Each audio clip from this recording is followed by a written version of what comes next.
बार देखा कि ज्यादातर लोग जब मैं मुहर्रम का जुलूस में जाने लगा, हर कोना में सिर्फ एक ही नारा लग रहा था, हिंदुस्तान जिंदाबाद, हिंदुस्तान जिंदाबाद।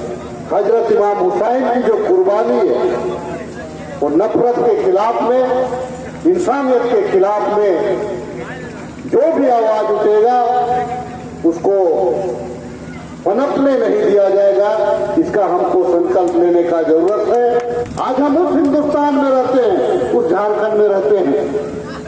इस झारखंड का ख्याल माटी से हमको करना है, ना कि जात धर्म और ना ही भेदभाव से करने का। कोरोना जो आया जरूर नरसंहार लेकर के आया, तबाही लेकर के आया, लेकिन इंसानियत का सीख भी दे करके गया। कभी भी हमारा हाथ उठे, हमारा तलवार उठे तो इंसानियत के लिए उठे। इस समाज इसका हमको ख्याल रखने का जरूरत है। जो इंसानियत के लिए, आने वाले नस्लों के लिए एक पैगाम जो है मैं गुजारिश करूंगा, हम तमाम लोग उस पैगाम को लेकर के इंसानियत के खातिर। मैंने इस बार देखा कि ज्यादातर लोग जब मैं मुहर्रम का जुलूस में जाने लगा, हर कोना में सिर्फ एक ही नारा लग रहा था, हिंदुस्तान जिंदाबाद, हिंदुस्तान जिंदाबाद। आज भी जो हमारे यहाँ पे जो कमेटी है, जो खेल दिखाने के लिए, कर्तव्य दिखाने के लिए यहाँ जो आए हुए हैं साथी, आपके जो जिस्म में जो कपड़ा है वो भी इस बात का प्रतीक है कि हिंदुस्तान जिंदाबाद। यही सब जगह नारा लगता रहा है। आपने यहाँ पे इस चीज को हकीकत में दिखाने का काम किया। आज के तारीख में, आने वाले दिनों में हमको यह संकल्प लेने का जरूरत है कि भाईचारगी हमारा, अमन चैन हमारा, सौहार्द हमारा, आपसी भाईचारगी हमारा कैसे कायम रहे, इंसानियत कैसे कायम रहे, मानवता कैसे कायम रहे। मानवता का कत्ल किसी भी सूरत पे यहाँ पे ना हो, इस तमाम चीज का ख्याल हम तमाम लोगों को करने का जरूरत है। और आने वाले दिनों में हिंदुस्तान का जो इतिहास है, हिंदुस्तान का इतिहास विविधताओं में एकता का जो इतिहास रहा है, उस इतिहास को हमको बरकरार रखना है। और अगर क्योंकि हजरत इमाम हुसैन की जो कुर्बानी है वो नफरत के खिलाफ में, इंसानियत के खिलाफ में जो भी आवाज उठेगा उसको पनपने नहीं दिया जाएगा। इसका हमको संकल्प लेने का जरूरत है। और आने वाले दिनों में जिस प्रकार से इस देश में जो हुकूमत चल रही है, मैं किसी भी राजनीतिक दल को, किसी भी पार्टियों को मैं बोलना नहीं चाहता, लेकिन आज हम बड़े गर्व से कहते हैं कि राम सहल चौधरी जी हमारे अभिभावक हैं। आज ये न हिंदू के हैं, न मुसलमान के हैं, न सिख के हैं, न ईसाई के हैं, न शर्मा के हैं, न ईसाई के हैं। आज हम तमाम लोगों का अभिभावक हैं। इस मिसाल को हम तमाम लोगों को, यह जो हमारी जो पाक जमीन है, इस जमीन पे जिनकी नापाक इरादे हैं, उनके मंसूबों को हमको कामयाब नहीं होना देना है। इसका हम तमाम लोगों को संकल्प लेने का जरूरत है। आज के तारीख में मैं एक चीज को याद करता हूँ, आज कहीं भी हम तमाम लोग एक दूसरे को अंसारी साहब, खान साहब, पठान साहब ये कभी नहीं कहते। हम ये नहीं, कभी किसी को हम नाम लेकर के नहीं बोलते। ये जो हमारी खूबसूरती है झारखंड की, कि हर किसी को, कोई किसी का आजा है तो कोई किसी का काका है, तो कोई किसी का मामा है, तो कोई किसी का भैया है, किसी का दादा है, किसी का भाटू है तो किसी का बहन है। यही तो रिश्ता रहा है हमारा। और इस रिश्ता के आगे यकीन मानिए कोई रिश्ता काम नहीं आएगा। हम तमाम लोगों को इस बात का ख्याल रखना है कि अगर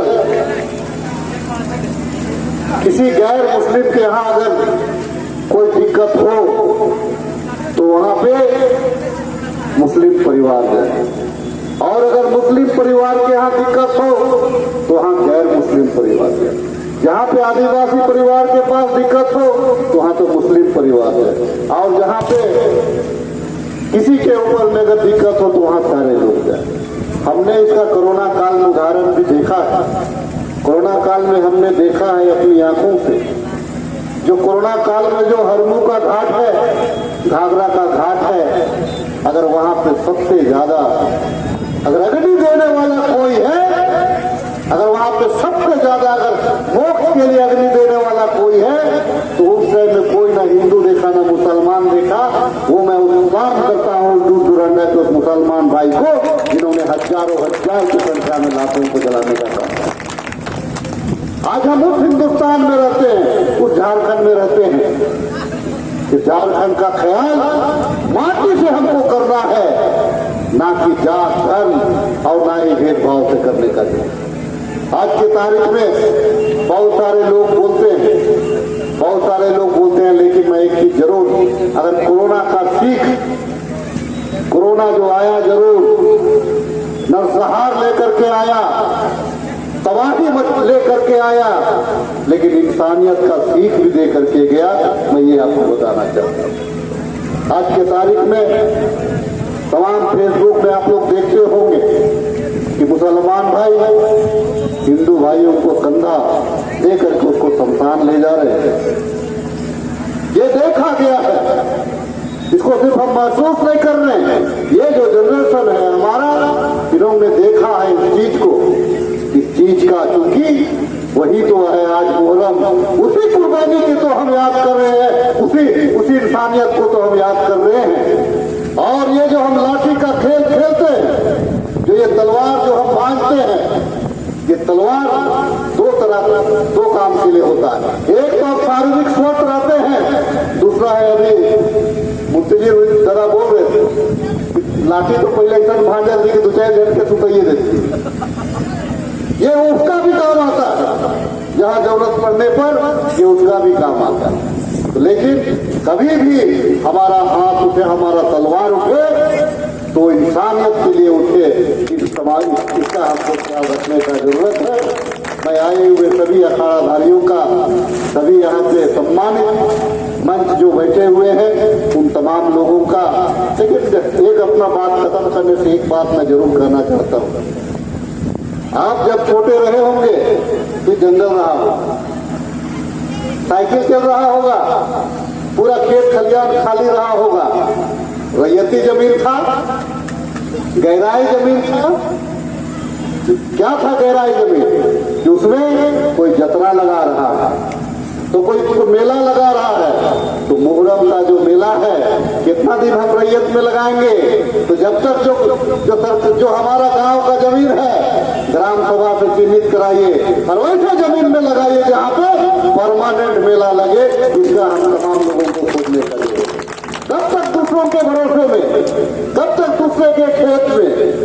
ये तमाम चीज को हम लोगों को, चूंकि आज भी गांव हमारा बिगड़ा नहीं है, आज भी हमको बहुत कुछ को संजोने की जरूरत है। मैं इन्हीं आशा विश्वास के साथ क्या मेला हमेशा इसी प्रकार से सौहार्दपूर्ण वातावरण में लगता रहेगा। और इस बार थोड़ा सा बरखा रानी थोड़ा सा मुझे लगता है कि विलम्ब कर रही है, धान उन लगाने में भी मुझे लगता है कि थोड़ा लेट हो रहा है। मैं उन किसान भाइयों से भी, क्योंकि किसान कभी हारता नहीं है, हमेशा आशा और उम्मीद पे जिंदा रहता है किसान।